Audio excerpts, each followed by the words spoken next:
Olá, pode sentar. Esse é o momento mais importante que temos no Congresso. Queremos convidar o pastor Allen Porto para vir à frente. É a primeira vez que a gente se vê, que a gente se conhece, mas é uma alegria ter conosco um pastor jovem para falar aos jovens. Pastor Allen, ele é professor na Faculdade Internacional de Teologia Reformada, é bacharel em Teologia pelo Instituto Superior de Teologia Reformada, é especialista em História da Igreja pela Faculdade Internacional de Teologia Reformada, é mestre em Teologia Filosófica pelo Centro Presbiteriano de Pós-Graduação e é pastor da Igreja Presbiteriana em Barretos. Então, para nós é um privilégio, é um prazer tê-lo aqui conosco. Que Deus possa abençoá-lo ricamente nesse tempo.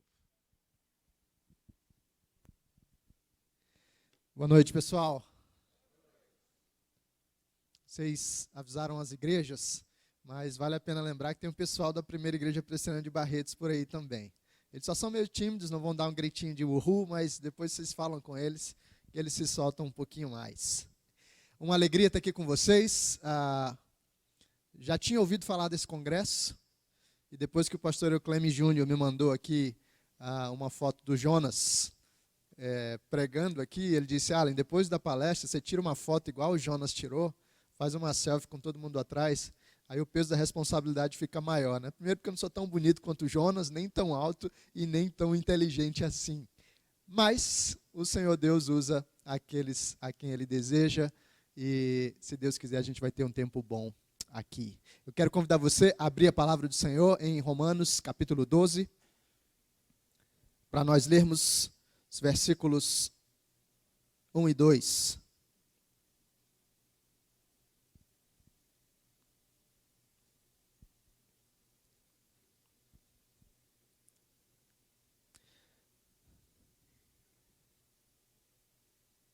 Romanos 12, versículos 1 e 2 diz assim: Rogo-vos, pois, irmãos, pelas misericórdias de Deus, que apresenteis o vosso corpo por sacrifício vivo, santo e agradável a Deus, que é o vosso culto racional.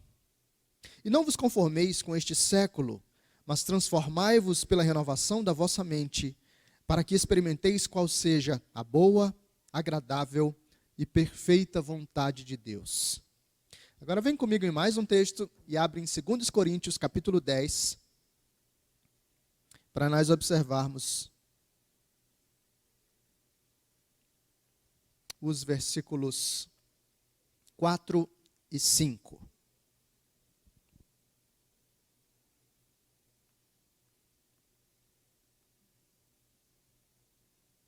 Segundos Coríntios, capítulo 10, versículos 4 e 5.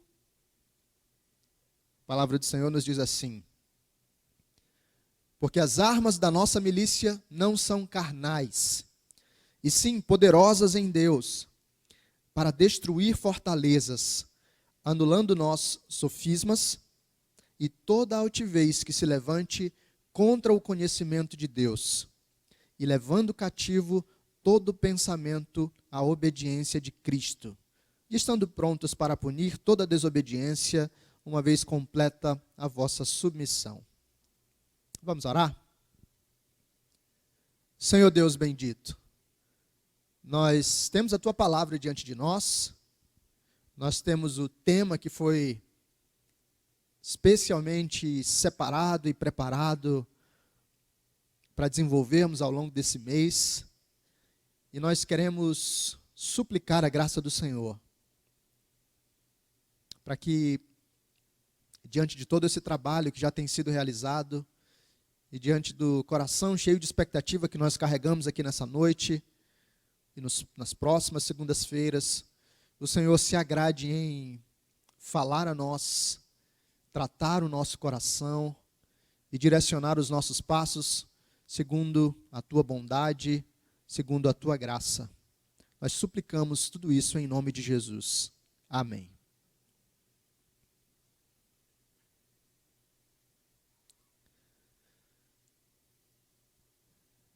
algumas semanas atrás, uma grande polêmica, na verdade alguns meses já, né? Já vem de mais tempo. Uma grande polêmica tomou conta das redes sociais. A Disney já tinha realizado desenhos, já tinha feito outras coisas que envolviam um beijo gay. Mas pela primeira vez, uma animação trouxe num nível mais direto, vamos dizer assim, a realidade de um beijo gay.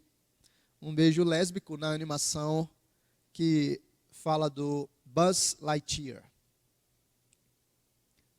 E é claro que isso deu muita discussão, para todos os lados, favoráveis e contrários. Mas algo interessante no meio de toda essa discussão e de tudo isso que aconteceu, foi perceber que lá dentro do canal da Disney Plus, do serviço de streaming, eles publicaram um documentário contando um pouco dos bastidores e da história de produção do Lightyear. E uma das cenas lá é especial, ou especialmente interessante para nós. A cena mostra uma das diretoras e editoras do filme falando sobre todos os processos e a dificuldade de produzir uma obra assim. E num quadro muito rápido, alguns poucos segundos, você tem a imagem dessa editora diante de uma tela, com o mouse na mão e o seu escritório. A câmera está por trás dela e mostra a visão que ela tem enquanto está trabalhando. E está lá o seu ambiente de trabalho. Na tela, a cena da animação, mas o ambiente conta um pouco mais. E logo ao lado, em uma parede, tem uma espécie de mural. E no mural você percebe algumas imagens, fotografias e cartazes de coisas que motivam e expressam a visão de mundo daquela produtora. Aliás, talvez todos nós façamos isso em alguma medida. Você entra na casa de alguém e olha fotografias ou quadros com versículos bíblicos e coisas que de fato compõem ou reforçam algo da nossa visão de mundo.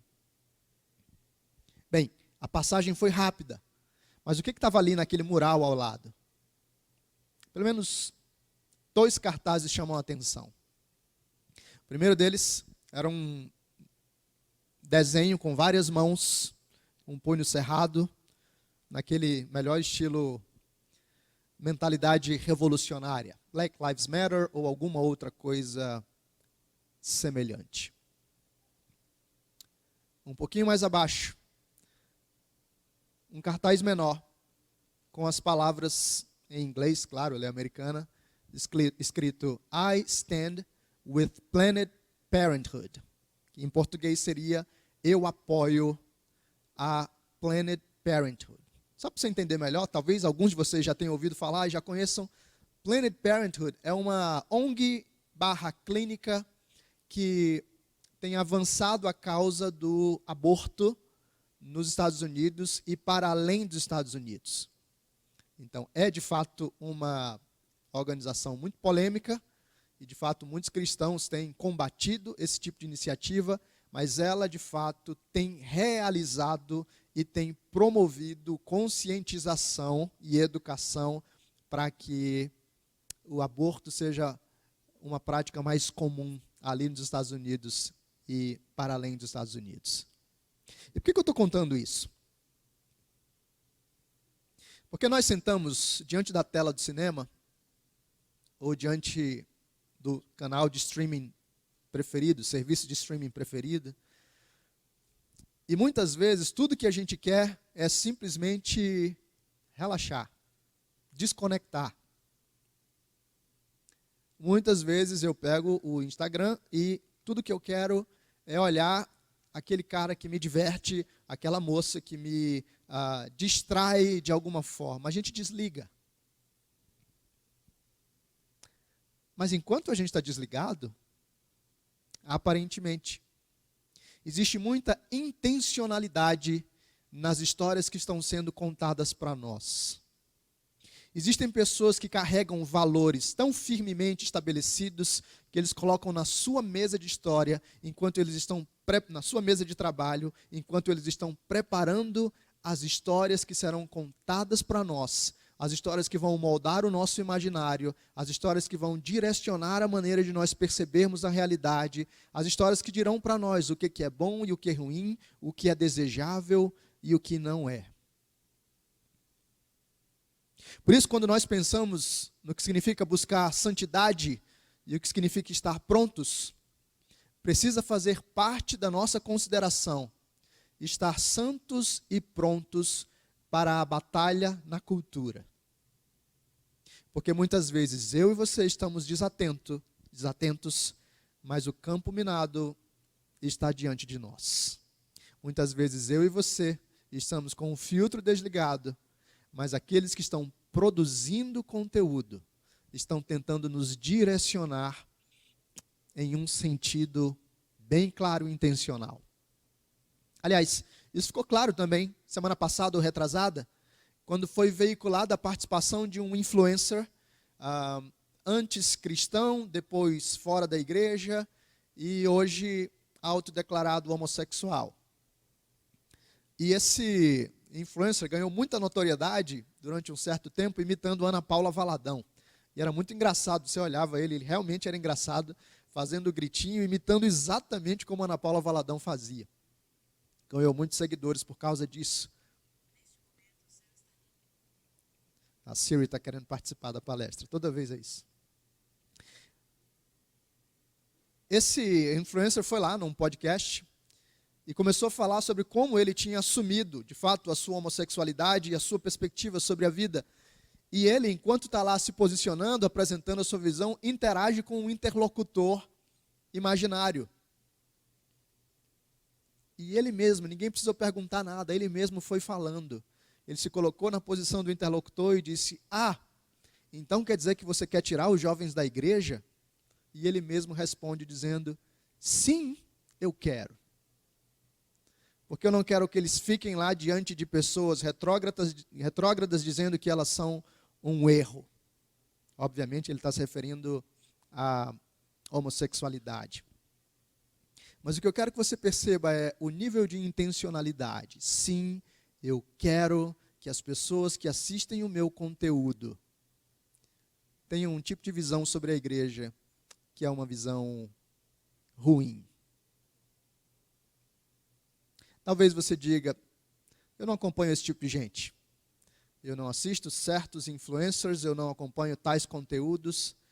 Mas deixa eu te dizer, tem muito mais coisa na nossa cultura, apresentada em uma batalha, da qual eu e você não estamos tão claramente atentos e precisaremos considerar.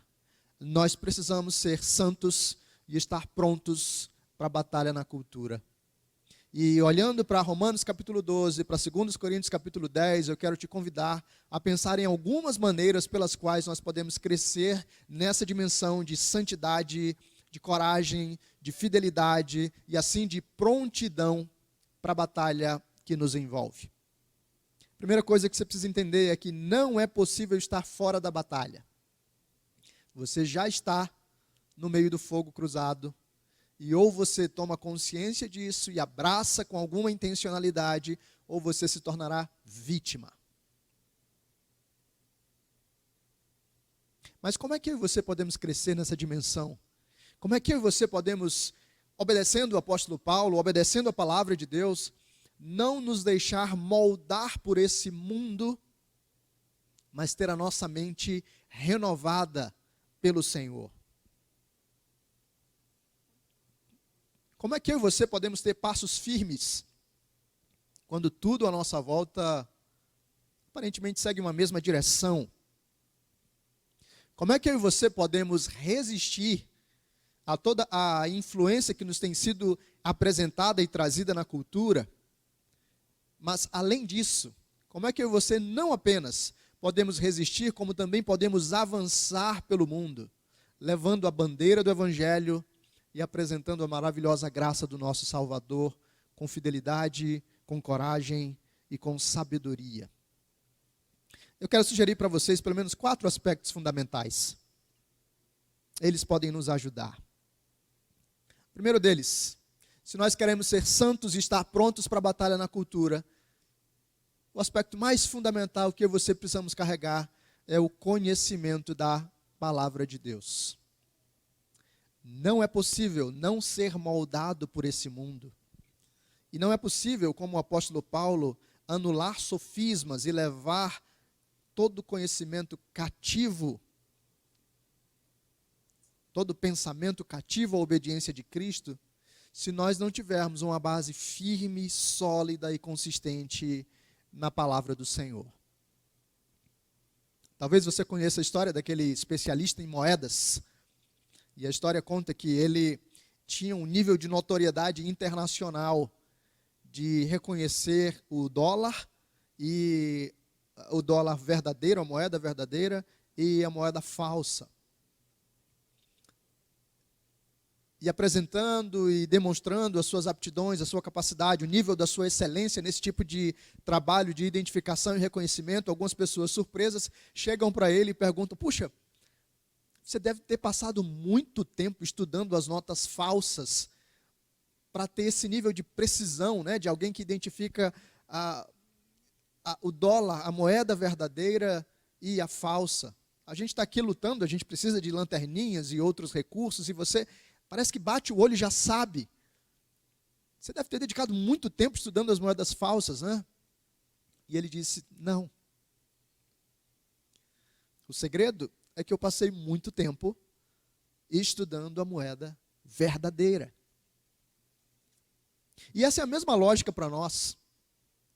Não é possível resistir, não é possível permanecer firme, não é possível identificar as visões de mundo falsas à nossa volta e não ser levado por elas, se primeiramente eu e você não temos solidificado no nosso coração o conhecimento da palavra do nosso Senhor e a visão bíblica da realidade. É claro que só isso aqui daria material suficiente para a gente discutir durante vários congressos jovens. Mas se você quer um resumo simples, entenda a visão bíblica de mundo apresentada em uma história que Deus conta, e uma história que tem 4 atos fundamentais. O primeiro ato é aquele que nos apresenta a realidade da criação.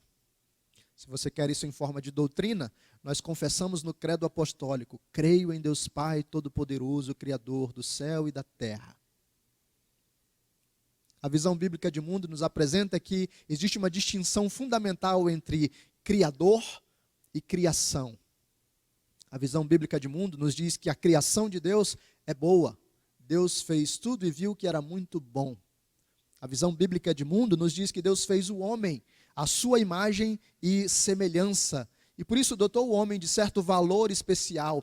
E a visão bíblica de mundo nos diz que na criação Deus deu para o homem alguns mandatos fundamentais. Um mandato espiritual, segundo o qual o homem foi criado para responder ao seu Criador. Um mandato social, segundo o qual o homem foi criado para desenvolver relacionamentos. Um mandato cultural, segundo o qual o homem foi criado para dominar a terra, cultivar e guardar o jardim, produzir cultura. O segundo ato dessa história que Deus conta sobre a realidade é o de que essa ordem inicial foi perdida. O que antes era shalom, harmonia plena, com a desobediência humana em Gênesis 3, fruto proibido, essa ordem sai de cena. E agora nós experimentamos 4 rupturas fundamentais. O homem experimenta uma ruptura no relacionamento com Deus. Se antes Deus aparecia no jardim na viração do dia e o homem ia ao seu encontro, agora Deus aparece no jardim e o homem se esconde. Há uma ruptura no relacionamento com o outro.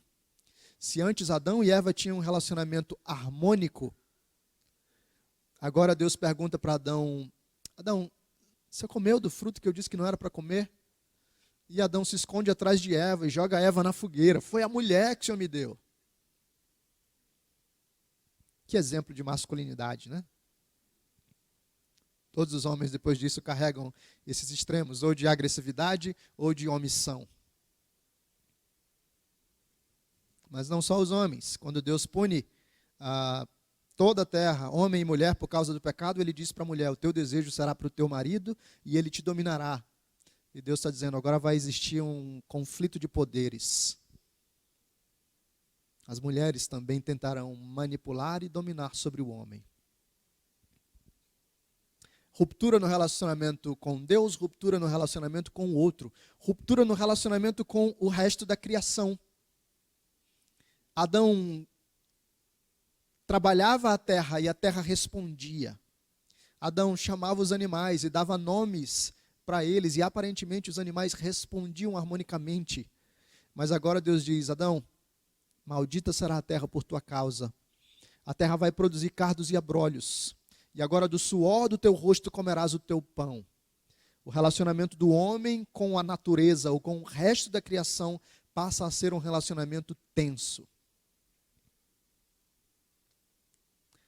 E uma ruptura no relacionamento do homem consigo. Antes, intelecto, vontade e emoções, todos estavam em harmonia. Havia equilíbrio psicológico pleno antes da queda. O homem sabia quem ele era, o homem sabia para que ele existia. Mas agora, depois da queda, todos nós experimentamos o que é saber o que é certo, mas desejar o que é errado. Todos nós experimentamos aqueles conflitos emocionais em que a gente acha que não consegue dominar certas emoções, às vezes é tomado pelo impulso. Nós experimentamos agora variações de ira, medo, depressão, ansiedade, tantas outras coisas que se tornaram ainda mais evidentes durante esse período de pandemia.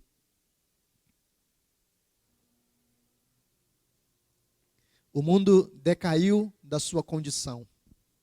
E o homem também. Mas essa história tem um terceiro ato. E é o modo como Deus decide restaurar a ordem, a paz, o shalom. E ele faz isso por meio de Cristo Jesus. Criação, queda, redenção. Cristo Jesus vem para desfazer a obra do diabo. Ele vem para tomar sobre si o nosso pecado e colocar sobre nós a sua justiça. E como o apóstolo Paulo nos ensina, na cruz ele estava reconciliando consigo todas as coisas, tanto as que estavam no céu quanto as que estão na terra. E agora Deus permite, por causa de Cristo, que o nosso relacionamento com Deus seja reconciliado, que o nosso relacionamento uns com os outros seja restaurado, que o nosso relacionamento com o mundo seja realinhado e que o nosso relacionamento conosco seja também aperfeiçoado. Mas essa não é a parte final. Nós caminhamos para um quarto ato: criação, queda, redenção e consumação.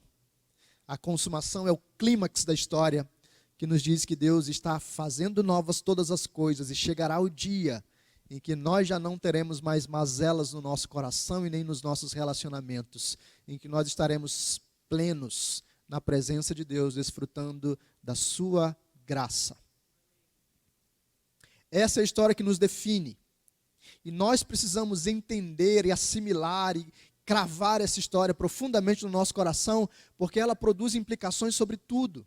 Sobre o modo como trabalhamos, sobre o modo como olhamos para o namoro, sobre o modo como olhamos para o dinheiro, para as finanças, sobre o modo como entendemos o nosso lazer, sobre o modo como experimentamos igreja. Escolha uma área da sua vida. E essa mesma história contada pelo Senhor definirá, explicará e direcionará a sua caminhada no mundo. Por isso, sem conhecer a palavra, é impossível ser santo e estar pronto para a batalha na cultura. Sem conhecer a palavra, eu e você seremos sequestrados pelas falsas narrativas que estão tentando contar o que é o mundo, quem nós somos, para que nós existimos. Precisamos conhecer a palavra. Segundo aspecto, o segundo ponto, se nós queremos ser santos e estar prontos, nós precisamos conhecer os desafios à nossa volta. Antes de falar das visões de mundo falsas, das narrativas falsas, eu quero falar para você sobre alguns dos desafios que nos são apresentados continuamente. Deixa eu só entender melhor. Tem alguém aqui que está na universidade? Ok. Esses desafios são apresentados para nós na escola, são apresentados na universidade, mas não só no ambiente acadêmico, eles nos são apresentados nas mais variadas esferas da sociedade. E pelo menos 3 desafios nos acompanham continuamente. Se você tiver com um caderno aí, anota, tá? Porque eu vou falando de 4, 3, 2, às vezes você vai se perdendo na numeração. 3 desafios nos acompanham. O primeiro deles, desafio intelectual. O desafio intelectual se posiciona da seguinte maneira: você vai ser inteligente como nós, sofisticado como nós, ou você vai defender essa visão retrógrada e obscurantista de um livro escrito há 2000 anos atrás? Você vai acreditar na ciência, ou você vai acreditar no seu pastor? Quantos títulos tem o seu pastor e quantos artigos ele já publicou? Você vai acreditar num doutor? Ou vai acreditar num pajé espiritual? O desafio intelectual é uma das maneiras das pessoas da nossa cultura nos pressionarem e dizerem que o cristianismo não é intelectualmente defensável.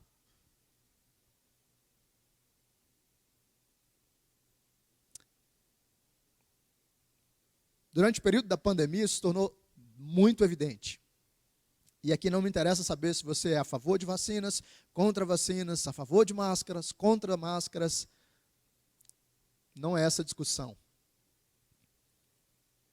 O ponto é que vários jornalistas se posicionaram no debate público dizendo: as igrejas são culpadas pelo alastramento do vírus, e elas são culpadas porque essas pessoas atrasadas, retrógradas e obscurantistas se recusam a ceder e se dobrar diante da ciência. Eu lembro bem da jornalista Vera Magalhães, falando em um período de discussão acerca do aborto, quando o Supremo estava discutindo algumas coisas assim. Ela dizia muito claramente dentro da plataforma, do canal de mídia que ela tinha, dizendo: nós precisamos nos livrar dessas visões religiosas e obscurantistas de mundo.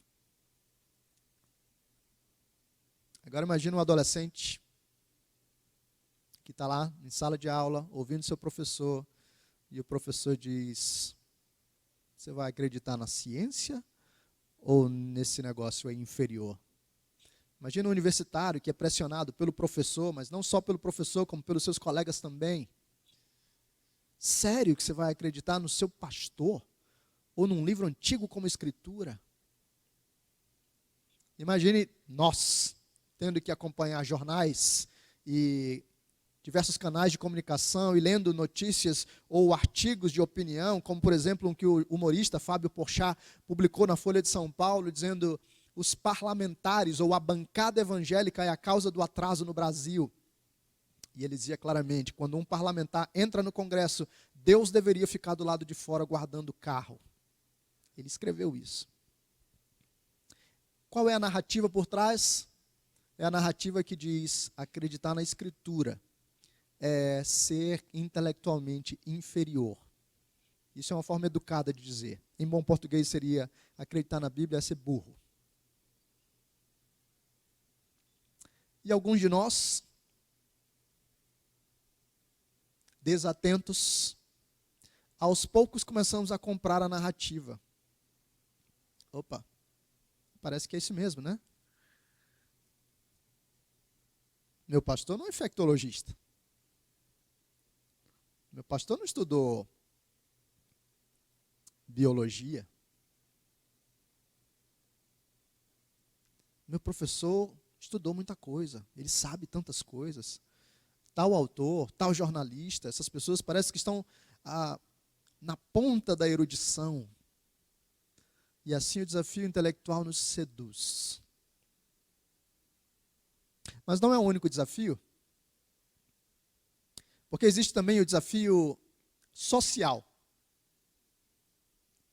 E o desafio social nos diz assim: você vai caminhar conosco? Você vai caminhar com a galera? Ou você vai ficar sozinho? Essa é a sua versão positiva, né? Na versão negativa ele diz assim: ou você anda conosco, ou nós vamos cancelar você.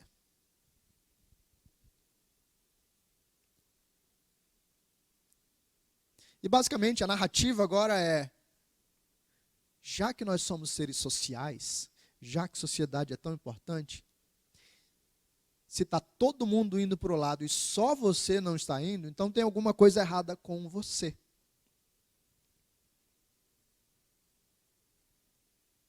E às vezes a gente fica meio em dúvida, né? Todo mundo da minha sala da faculdade acredita que a agenda LGBTQIA+, é adequada. Só eu penso diferente. Talvez tenha algo errado comigo. O desafio social diz: você precisa caminhar com a gente, cara. Está todo mundo fazendo isso. E honestamente, nenhum de nós quer ser o estranhão da sala, né? Nenhum de nós quer ser o diferente do ambiente de trabalho.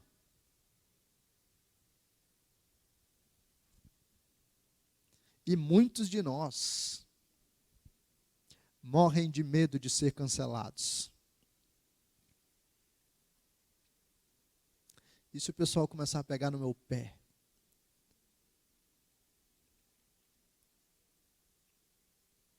Desafio intelectual, desafio social. E o terceiro é o desafio moral.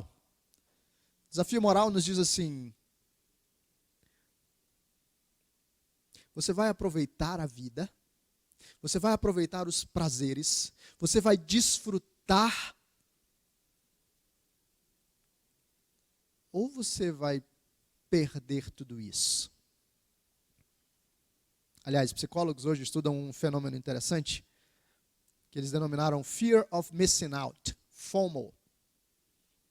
O medo de ficar de fora, o medo de perder. Então, as gerações mais jovens hoje andam muito ansiosas. E elas nunca querem perder nada.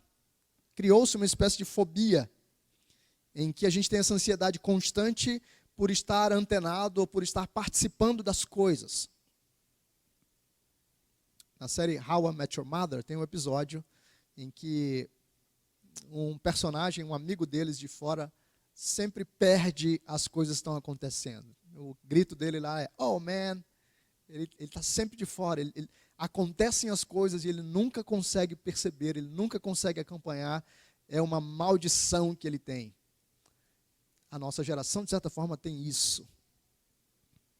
E por isso a gente quer sempre estar por dentro de tudo, por dentro das coisas, por dentro das experiências.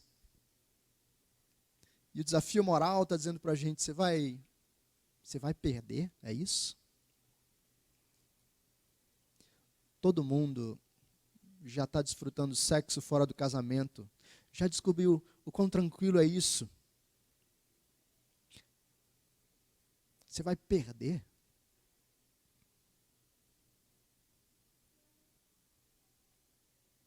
E muitas vezes nós usamos até mesmo outros desafios como máscaras para essa questão moral. Então, eu já mencionei isso algumas vezes. Mas tem um pastor que conta a história de como, um pastor americano, como a sua igreja tem o costume de enviar e orar pelos universitários quando eles vão para a universidade. E lá você tem aquela cultura, né, do universitário ir para longe da sua cidade, fazer universidade em um outro estado, em uma outra cidade. Então eles fazem isso, oram e tal.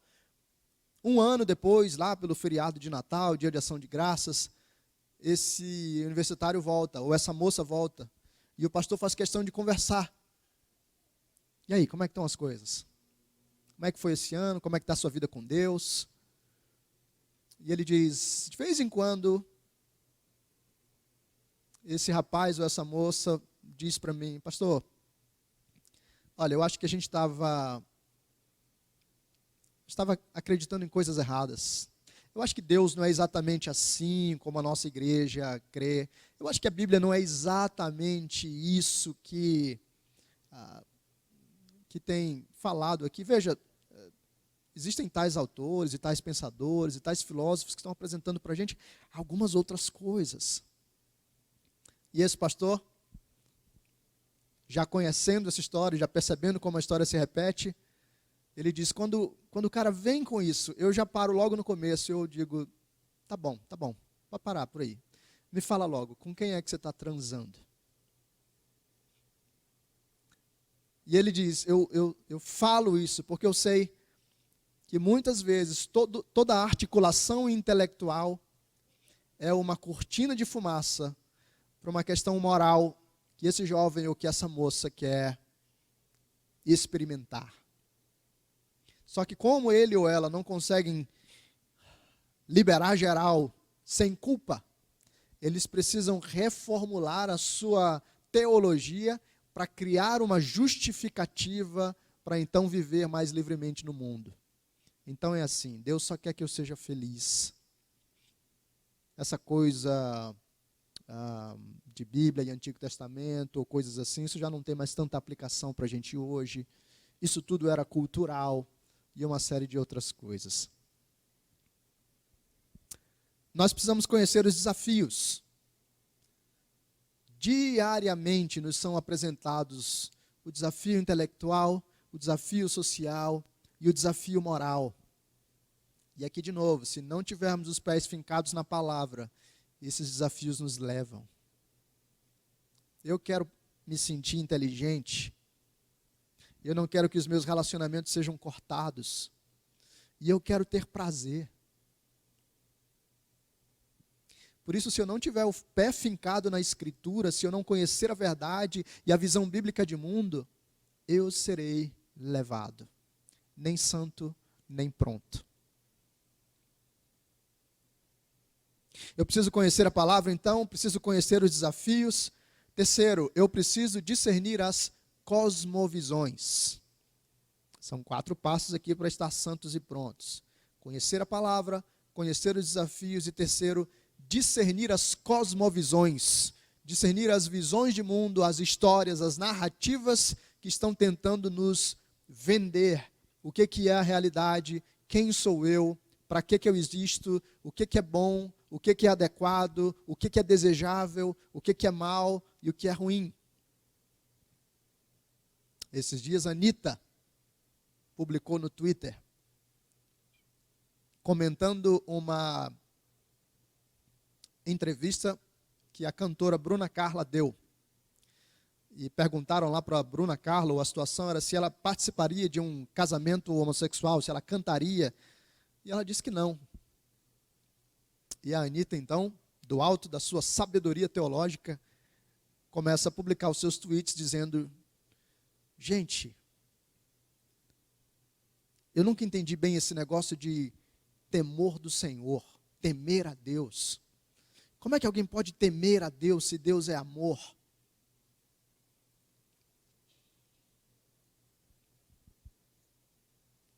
E para a gente, é claro, isso parece meio que uma piada, né? Mas o que a gente não percebe é que existe uma história, uma narrativa, existe uma visão de mundo sendo apresentada e direcionando o pensamento e os desejos de muitas pessoas. Aqui nós poderíamos falar de muitos aspectos.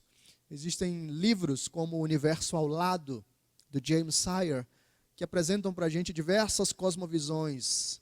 Teísmo, existencialismo, niilismo, deísmo, monismo panteísta oriental, islamismo, uma série de visões de mundo que estão presentes na nossa sociedade, nos nossos tempos, e que vale a pena conhecer. Mas tem uma visão de mundo que está por trás de todas as visões que hoje caminham no Ocidente. E eu e você precisamos conhecer essa visão, entender essa narrativa fundamental, porque dela fluem as demais. Essa é a visão que vem desde o Renascimento, talvez desde antes. E é uma mesma história. O nome dessa visão de mundo é humanismo secular. Nós precisamos discernir as visões de mundo da nossa época. E todas elas bebem numa mesma fonte chamada humanismo secular. O que é humanismo secular? Talvez uma imagem nos ajude. Durante o período do Renascimento, nós temos uma resposta à visão medieval. A visão medieval era excessivamente teocêntrica, muitas vezes aprisionando o homem e as artes em certos temas e em certas preocupações. O Renascimento é uma espécie de grito de liberdade que tenta estabelecer uma nova dinâmica. E o Francis Schaeffer nos diz que durante o período do Renascimento, uma escultura se tornou extremamente reproduzida. Era talvez a obra mais reproduzida durante aquele período. E a escultura era de um homem esculpindo a si mesmo. Então, na parte de baixo, você tem a pedra bruta, e à medida em que vai subindo, você tem a figura de um homem, do seu abdômen para cima. E ele tem na mão um cinzel e um martelo, e ele está esculpindo a si mesmo, saindo da rocha. E o que essa imagem, o que essa escultura representa, é essa visão de que o homem faz a si mesmo. O homem se esculpe da rocha, o homem constrói a sua própria história. Ou se você quiser sair da linguagem do século XVI e quiser chegar na linguagem do século XXI, essa é a história que diz que você é protagonista da sua própria vida, da sua própria história.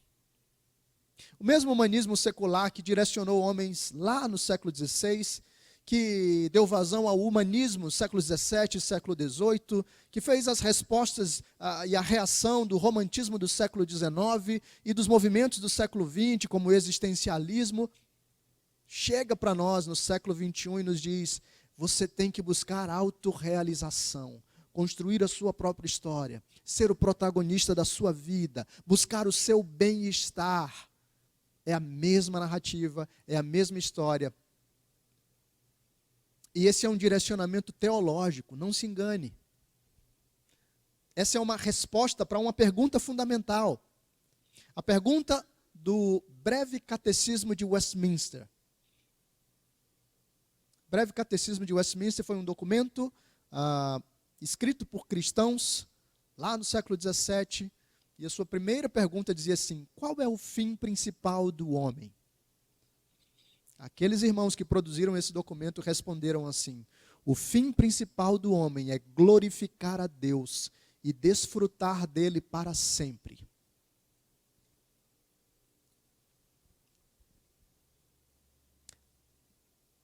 O propósito, a nossa identidade, para que nós existimos, está tudo respondido nessa primeira pergunta.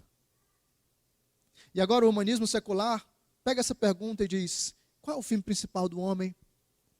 E ele responde: o fim principal do homem é buscar a autorrealização, é satisfazer a si mesmo. Ou simplesmente o fim principal do homem é ser feliz.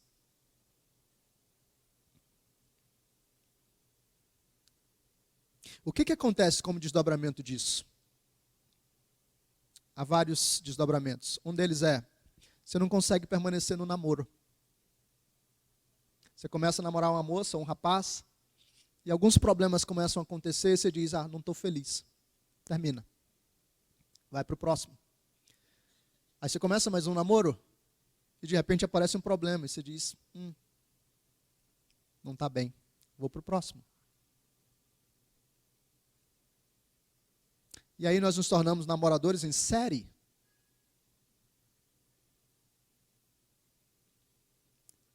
Cultivando um mesmo padrão, nos educando. Aí adivinha o que acontece quando finalmente você demorar o suficiente para casar com alguém? Vem um problema sério e você foi treinado pelos últimos 4 ou 5 namoros, para diante do problema, pular fora. As taxas de divórcio dentro da igreja não são tão diferentes das taxas de divórcio do mundo lá fora. Nós assimilamos a mesma visão. Isso acontece com cursos na faculdade também. Você entra num curso. Problemas, não é para mim, vai para o outro. Problemas, não é para mim, vai para o outro. E eu não estou dizendo aqui, não me entenda errado, não estou dizendo que se você entrar num curso, se você entrar num namoro, você tem que agora ficar com ele até o resto da sua vida. Não é isso.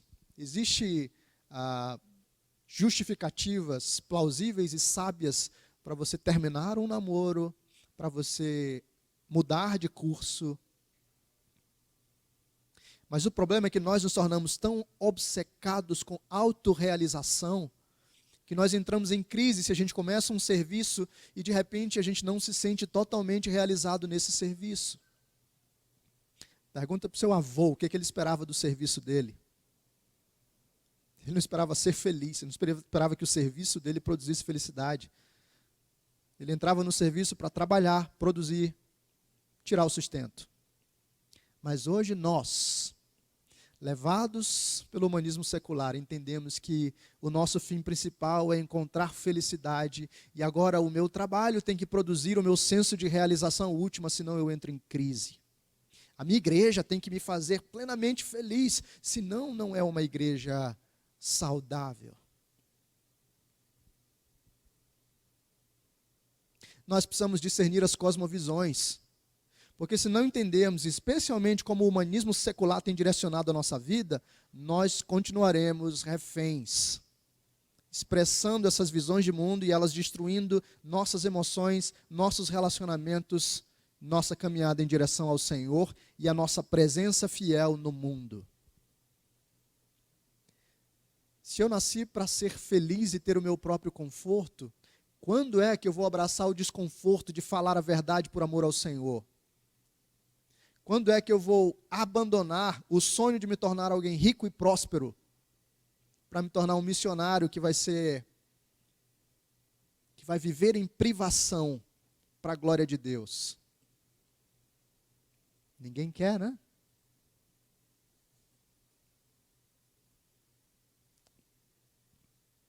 Finalmente, 4 aspectos para caminharmos como santos e estarmos prontos para a batalha na cultura. Conhecer a palavra, conhecer os desafios, discernir as emoções e 4, avançar com a verdade.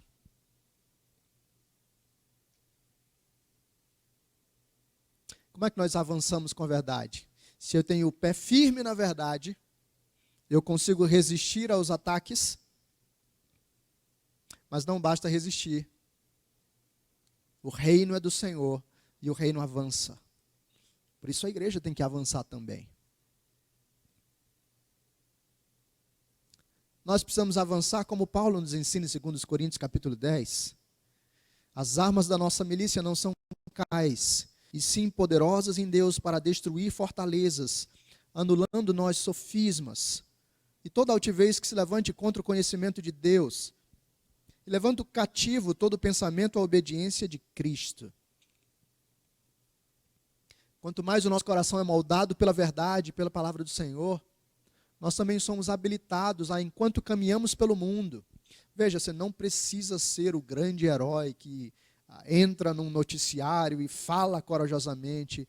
Basta que você fale para o amigo ao lado, na sua sala de aula, ou no escaninho ao lado, no seu serviço.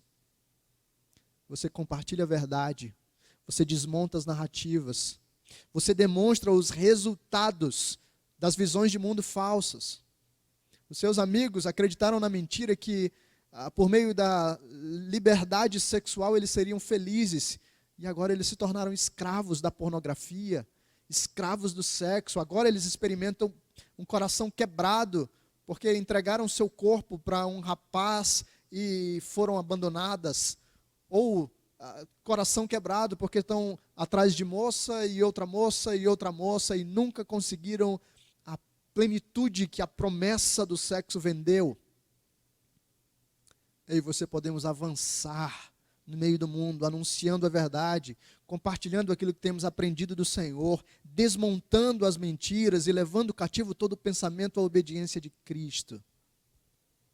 Eu e você podemos usar as nossas redes sociais para compartilhar a beleza da vida com Deus. Podemos usar as conversas para falar aquilo que temos crido e que temos aprendido do Senhor. E não só isso. Eu e você podemos fortalecer os vínculos da vida comunitária e, como igreja, exibir diante do mundo o que é a sociedade alternativa fundada pelo Senhor. As falsas histórias estão dizendo lá fora que a sociedade entrará em ordem quando as feministas derrubarem os machistas, quando os oprimidos pelo preconceito racial tacarem fogo nos racistas. A sociedade lá fora está dizendo que o mundo vai entrar em ordem por meio da revolução, por meio do conflito, por meio das preferências e agendas, segundo essa visão distorcida. E eu e você, à medida em que caminhamos firmes como igreja do Senhor, podemos dizer, todas essas propostas até podem ter reflexos da verdade. É verdade que mulheres não devem ser oprimidas. É verdade que negros não devem ser abandonados, prejudicados ou ofendidos. É verdade que a natureza não deve ser destratada ou maltratada. Mas isso só é possível por meio da comunidade estabelecida por Deus. Quando a igreja vive firmemente, maridos podem amar a mulher como Cristo amou a igreja e deu a vida por ela. Quando a igreja vive fielmente, ricos e pobres dão as mãos e caminham juntos. Quando a igreja vive fielmente, brancos e negros se chamam de irmãos e estão unidos pelo sangue de Cristo. Quando a igreja vive fielmente, a alegria que o mundo e as falsas narrativas jamais conseguem oferecer passa a ser experimentada de uma maneira legítima. Eu e você fomos chamados para ser santos e estar prontos na batalha na cultura. Nós precisamos então desenvolver, caminhar nesses 4 aspectos. Conhecer a palavra, conhecer os desafios, discernir as cosmovisões e avançar com a verdade. Que Deus nos ajude. Vamos orar? Senhor Deus, queremos te louvar e te agradecer porque o Senhor nos lembra que estamos em uma batalha, mas acima de tudo nos lembra que a batalha é do Senhor.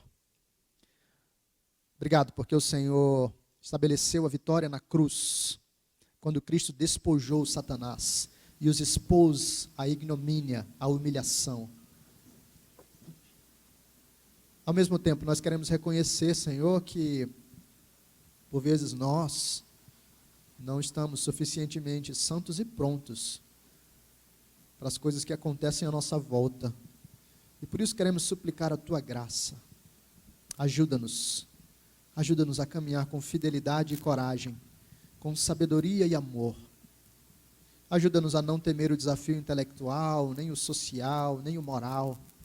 Ajuda-nos a ter o coração tão fincado na Tua palavra, que as seduções de Satanás e do mundo sejam pequenas diante do amor pelo Senhor. Ajuda-nos a discernir as mentiras que nos são contadas, para que possamos avançar no mundo anunciando a verdade. E assim fortalece a nossa igreja, fortalece a Tua igreja, por amor do Teu nome. Nós pedimos e Te louvamos, em nome de Jesus. Amém.